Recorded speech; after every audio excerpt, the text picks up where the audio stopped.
중국에서 한글이 사라진다는 소식이 전해지면서 무슨 일이 일어나고 있는지 관심이 모이고 있습니다. 그런데 한국의 네티즌들은 한글이 사라지는 것에 대해서 다양하게 반응이 갈리고 있다고 합니다. 일부는 중국 공산당의 정치 공작이 시작됐다고 하며 반대로 오히려 잘 됐다는 반응도 나오고 있다는데요. 갑자기 중국에서 한글이 사라진다는 의미는 무엇이며 구체적인 정황과 한국의 의견을 살펴보겠습니다. 최근 중국 내몽고 자치구에서 중국어 교육 강화에 대한 반대 시위가 벌어진 가운데 중국 내 일부 조선족 학교들에서 한국어 설명이 빠진 중국어 과목 교과서를 쓰기 시작한 것으로 전해졌습니다. 14일 중국의 A지역 조선족 학교 관계자에 따르면 이 학교는 새학기가 시작한 이번 달부터 한국의 초등학교 1에서 6학년과 중학교 1, 2학년에 해당하는 1에서 8학년의 중국어 과목 교과서를 교체했습니다. 기존 연변 교육출판사 교재는 중국어뿐만 아니라 한국어 설명이 함께 쓰여있고 예문의 조선족 관련도 반영된 반면 이번에 바뀐 인민교육출판사 교재는 중국 전역에서 공통으로 사용하는 중국어로만 기술된 책인 것으로 전해졌습니다. 이 관계자는 국가 정책에 따른 조치라면서 어느 민족이든 중국어 과목 교과서는 번역하지 못하고 중국어로 기술된 교재로 학습하게 된다고 말했습니다. 이어서 이 학교는 정치 과목에 해당하는 도덕과 법치는 2021년, 역사 교과서는 2022년부터 중국어로만 기술된 교과서를 채택할 예정이라고 설명했습니다. 중국 당국이 중국어, 도덕과 법치, 역사 등 3개 과목의 공통 교육을 강조하면서 교재도 순중국어로 된 것으로 통일하고 있다는 것입니다. 이 3과목 이외에는 학교의 재량으로 선택할 수 있도록 할 방침인 것으로 전해졌습니다. 국가 정책에 따른 조치라는 것은 이것이 중국 정부에서 적극 개입했다는 것으로 한글로 변기된 교재는 문제가 있다는 것입니다. 이는 처음 있는 일로 중국 정부의 움직임에 중요한 뜻이 담긴 것입니다. A지역의 또 다른 조선족 학교 관계자는 이달부터 1학년, 초등학교 1학년과 7학년, 중학교 1학년 중국어 교과서, 7학년과 10학년, 고등학교 1학년 역사 교과서를 인민교육출판사 것으로 교체했다고 말했습니다. 그러면서 역시 중국의 민족 정책에 따른 것으로 번역이 정확하지 못한 것에 대비해 공통교재로 변경한 것이라고 밝혔습니다. 중국 정부에서 뭔가 위기의식을 느꼈다는 것이 반영된 것입니다. 이렇게 중요 교육 부분에서 한글이 사라지면 서서히 조선족들도 한글을 잊는 게 아닌가 우려가 되는데요. B지역 조선족 학교도 이번 학기부터 1학년 및 7학년 중국어 과목 교재를 인민교육출판사 것으로 바꿨다고 전했습니다. 전체적으로 중국 정부로부터 공지가 내려와서 동시다발적으로 진행되는 모습입니다. C지역 조선족 학교는 그러한 소문이 있지만 아직 공문을 받은 바 없다. 지금은 한국어, 중국어 모두로 기술된 교재를 쓰고 있다면서도 1, 2년 사이에 바뀔 수는 있을 것이라고 밝혔습니다. 베이징의 한 소식통은 올해 하반기로부터 조선족 학교 교재 등을 새로운 것으로 쓴다는 것 같다면서 조선족뿐만 아니라 소수민족들에 대해 중앙 집권적 교육, 한화, 중국 문화 동화, 강화 움직임이 있다고 평가했습니다. 그러면서 중국 정부로서는 신장 위구르 자치구 문제가 있는 상황에서 다른 문제까지 국제적으로 부각되는데 신경 쓰고 있을 것이라면서 중앙정부가 소수민족 의견을 어떻게 수용할지 지켜봐야 할 상황이라고 밝혔습니다. 앞서 내몽고 자치구에서는 이러한 조치에 반대하는 시위가 벌어져 논란이 된 바 있습니다. 뉴욕타임스 등의 보도에 따르면 수천 명의 몽골족이 이들 3개 과목 교과서를 몽골어에서 중국어로 대체하는 데 반대해 시위를 벌였습니다. 군중들은 학교 밖에서 몽골어를 배우는 것은 빼앗길 수 없는 권리라고 적힌 플래카드를 걸고 구호를 외쳤습니다. 미국에 있는 내몽고 인권단체는 지난 70년간 중국이 내몽고에서 문화 배척을 계속해왔다면서 몽골어는 몽골족의 정체성의 마지막 남은 상징이라고 말했습니다. 결국 중국 정부는 내몽고나 위구르 등의 각종 문제가 이어지자 새로운 소수민족 관련 정책을 실시한 것입니다. 한편 이와 같은 중국 정부의 한국과 관련 있는 것들을 제거하는 작업은 처음 있는 일은 아닙니다. 대표적으로 동북공정은 현재 중국 국경 내에서 벌어진 고구려와 발해 등 5대 국가의 모든 역사를 중국사로 만들기 위해 2002년부터 중국이 추진한 동북쪽 변경 지역의 역사와 현상에 관한 연구 프로젝트입니다. 특히 중국은 만리장성이 중국의 평양까지 뻗어 있다는 작업을 전 세계를 대상으로 진행하기도 했습니다. 세계 주요 백과사전에는 평양까지 만리장성이 그려져 있는데 이는 중국의 작업이라고 판단됩니다. 반크는 지난 7월에 SNS에 만리장성이 고무줄인가요? 라는 제목으로 비판 포스터를 제작해 배포하였고 2만명이 넘는 외국인들이 좋아요를 누르며 중국의 황당한 역사 왜곡에 항의하기도 했습니다. 이런 식으로 중국은 한국의 역사는 따로 없으며 심지어 한국은 중국의 속국이라고 주장합니다. 트럼프 대통령도 시진핑 국가주석의 그런 말을 듣고 한국은 중국의 속국이었다고 얘기하기도 했습니다. 중국 관광객이 경복궁 등을 보면서 중국을 본따 만든 곳이며 중국의 속국이어서 그랬다는 말도 듣습니다. 고구려의 광개토 대왕비에 대해서도 2017년경부터 중국 당국에 의해 왜곡이 자행되고 있는 상황입니다. 그들은 길림성에 있는 광개토 대왕비의 안내판에 광개토비는 중화민족의 비석이라고 기술했습니다. 가면 갈수록 중국은 노골적으로 한국의 역사를 중국 땅에서 지우거나 왜곡하고 있는 것입니다. 특히 한국의 사드 배치 이후 한한령이 내려지고 한국과 외교관계가 틀어진 2017년이었기 때문에 더욱더 노골적인 한국 역사 지우기와 몰아내기는 중국에서 지속될 것으로 관측되고 있습니다. 그러다 보니 일부 네티즌들은 중국의 이러한 행위는 더 이상 용납할 수 없으며 외교적으로 항의해야 하고 국제적으로도 중국 정부의 부당한 처사를 널리 알려야 한다는 의견도 나오고 있습니다. 또한 중국 연변 등에 살고 있는 조선족들은 엄연히 한국 땅의 후손이고 그러한 전통을 이어나가야 한다고 말합니다. 게다가 중국과 국경을 맞닿고 있는 가운데 이러한 중국의 움직임은 한국에서도 적지 않은 우려가 되고 있는 것입니다. 중국에서 유출된 지도를 보면 북한의 유사시에 통일 방안에 대해서도 논하고 있다고 전해집니다. 중국에서는 북한을 상당 부분 통치해야 한다며 러시아, 미국 등과 나누는 방안을 설명합니다. 이는 중국이 한반도가 자신들의 영토이니 결국에는 수복해야 한다는 인식을 반영한다는 것입니다. 적어도 한국에서 중국 정부의 움직임에 대해서 관찰하면서 앞으로 한국의 역사에 대해서도 더 많은 왜곡과 억지 주장을 확대해 나갈지 면밀하게 살펴야 한다는 것입니다. 그런데 여기서 의문이 드는 것은 중국 정부가 한글을 다행히 자기들 언어라고 주장하지 않은 것입니다.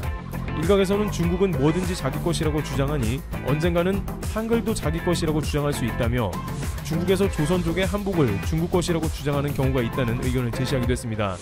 중국 화폐에 한복을 입고 들어가 있는 조선족은 한복이 중국 것임을 시사하고 있다는 것입니다. 따라서 한글을 퇴출시키는 것은 어떤 면에서 다행일 수도 있다고 이야기하는 것입니다. 그런데 어떤 네티즌들은 중국에서의 한글 퇴출이 한국에 크게 이로울 수도 있다고 주장하고 있는데요. 바로 한글 배움이 악용되어서 한국 전체에 큰 피해를 끼치고 있다는 주장도 나오는 것입니다. 특히 중국을 기반으로 한 보이스피싱의 세력들은 매년 기하급수적으로 늘어가고 있었습니다. 2015년부터 19년까지 매년 수천억 원의 이상의 피해를 발생시키고 피해 건수와 금액이 가파르게 증가했습니다. 경찰은 보이스피싱 수법이 스마트폰 앱을 활용하는 등 전문적으로 진화하며 피해가 급증 봉쇄하려는 구상을 구체화하고 있다.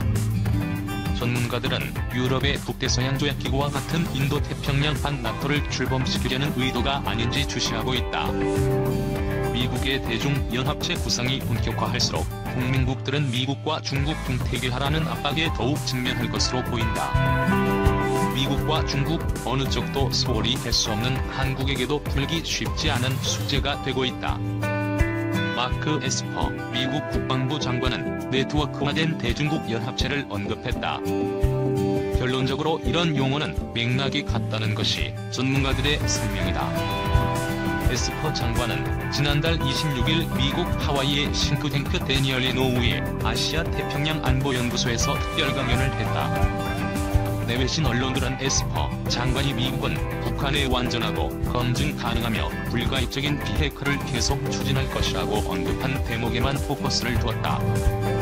5일 한국군사문제연구원 보고서에 따르면 당시 강연에서 에스퍼 장관은 중국을 겨냥한 미국의 군사 전략을 비교적 상세히 설명했다. 그는 특히 미국의 네트워크화된 대중국 연합체 구성 의지를 분명히 했다. 에스퍼 장관은 미군이 지해상, 공중, 우주, 사이버 공간에서 우세권을 유지할 것이라며 이를 위해 미군은 중국군의 작전 기동과 움직임을 철저히 감시해 동맹국 파트너십 뜻을 같이 하는 국가들과 공유해 네트워크화된 대중국 연합체를 구성하는 데 주도적인 역할을 하겠다고 말했다. 그러면서 미국 국방부는 다영역 전장에서 적용할 새로운 21세기 합동 전투 개념을 구상하고 있다면서 앞으로 이를 교리화해 대중국 연합체에 적용할 것이라고 언급했다. 미국이 구성하는 대중국 연합체가 단순히 경제, 통상 등의 분야로 국한하는 것이 아니라 유사시 군사작전까지 염두에 둔 집단안보 체제 차원임을 우회적으로 밝힌 발언으로 풀이된다. 스티븐 피건 미 국무부 부장관의 발언도 이와 유사하다. 유럽의 나토를 연상케 한다. 피건 부장관은 지난달 31일 미인도 전략적 동반자 포럼에서 인도-태평양 지역에는 나토와 같은 수준의 협력체가 없다면서 허드 3개국으로 작게 출발해 회원국을 확대할 수 있을 것이라고 말했다. 특히 비건, 부장관은 한국까지 포함된 버드 플러스 공식화에 대해선 모두가 같은 속도로 움직이도록 해야 한다고 조심스러운 반응을 보였다. 그는 미국, 일본, 호주, 인도를 버드 4개국으로 거론했다. 그러면서 그는 나토가 소규모로 시작해 점점 확대됐다는 점을 강조했다. 한국의 참여를 대적으로 희망한 표현으로 읽힌다. 에스퍼 장관이 언급한 네트워크화된 대중국 연합체와 마치 인도태평양 나토를 시사하는 비건, 부장관의 버드 플러스 발언의 배경과 뜻은 같다. 여기에다 데이비드 헬비 국방부 인도태평양 안보차관보 대행도 네트워크화한 인도태평양을 언급했다. 그는 네트워크화한 인도태평양을 얘기할 때 그것은 양자뿐 아니라 다자 안보 협력도 네트워크화한 부분이라고 말했다고 미국 언론은 전하고 있다. 이에 박원권 한동대 교수는 버드와 네트워크화된 인도태평양, 대중국 연합체 등의 용어는 모두 같은 맥락이라고 평가했다. 그러면서 그간 미국의 군사적 측면의 인도태평양 전략을 실현하는 실체가 모호했는데 이제 명확해졌다면서 동맹국의 참여 여부를 떠보는 것이고, 박 교수는 도널드 트럼프 대통령이 재선하면 이런 구상은 더욱 속도를 낼 것이라며 한국도 들어오라는 압박이 심해질 것이라고 관측했다. 앞으로 이를 계속 확인할 것으로 본다고 말했다. 미국의 입장에서는 배치를 승인하는 국가를 내 편으로 인식하는 척도로 삼을 가능성이 크다. 북한 문제의 특별히 중국을 상대하는 한국의 입장에서는 부국스러운 문제가 될 수 있다. 미국은 중국을 겨냥해 인도태평양 사령부 이하의 단순 핵임 부대인 다영역 특임단 창설도 추진하고 있다. 2년 후 창설을 목표로 하는 이 부대는 중국의 아태지역 전력에 맞서 유사시 미국 항공모함 전단과 폭격기들이 작전할 수 있는 틈새를 만들어주는 임무를 수행한다. 기동부대로 규모는 작지만 항공포병과 항공폭인대, 전자전, 장거리 정밀 타격 능력을 지원받게 된다. 이 부대를 지원하는 첨단 무기들이 현재 개발되고 있다. EA 스텔스 폭격기를 대체할 차세대 전략 폭격기인 B-21 레이더와 무인잠 수정, 장거리 정밀 타격체, 신형 중거리 극초음속 순항 미사일, 지상 해체형 중거리 미사일 등이 대표적이다. 미국은 이들 첨단 무기에 인공지능 등 4차 산업혁명 기술을 적용한다. 미국은 이 가운데 사거리 1,000km 안팎의 지상 해체형 중거리 미사일을 중국을 겨냥해 한국과 일본 등에 배치를 희망하고 있다. 주한 미군 보고도 미사일 방어체계 서드, 다작전 배치되어 있으므로 미군 전략력이 추가는 어렵다는 한국 측 논리가 미국에 언제까지 먹힐지는 알 수 없다. 이런 가운데 미국은 최근 북한의 대륙간 탄도미사일과 중국의 핵무기 위협을 적극적으로 부각하고 있다. 일각에서는 미국 전략무기를 한국 등 아태 지역에 배치하기 위한 분위기 조성 차원 아니냐는 시각도 있다. 록슈퍼 미국 국방부 핵미사일 방어정책 담당 부차관보는 2일 북한이 ICBM 능력 증강을 시도하고 있다며 신형 유격 미사일 SM-3 블록 EA의 배치가 필요하다고 주장했다. 여기에 미국 국방부는 1일 연례적으로 의회에 제출하는 2020 중국 군사력 보고서에서 중국이 보유한 핵탄두가 200기 초반이며 향후 10년간 최소 2배로 늘어날 수 있다고 전망했다. 물론 중국은 사실을 왜곡했다며 발끈하고 있다. 미국이 중국 핵탄두 수량을 공개한 것은 이례적인 일이다. 국내 한 소식통은 미국은 그간 국방내산의회 심의를 앞두거나 동맹국의 미국산 무기 판매 또는 배치 등을 위한 심리적 압박 차원에서 북한과 중국 위협을